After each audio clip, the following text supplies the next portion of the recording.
Welcome back to Action 2 News at 6. A memorial was held at the Wisconsin Maritime Museum in Manitowoc today to honor the 80th anniversary of the loss of the USS Lagarto and the 20th anniversary of the ship's discovery.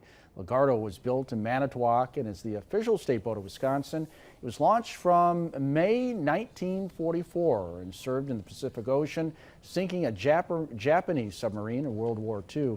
During a patrol, the Lagarto and its 86-man crew were lost. One local veteran we spoke to talked about the impact and how it was felt back in Manitowoc.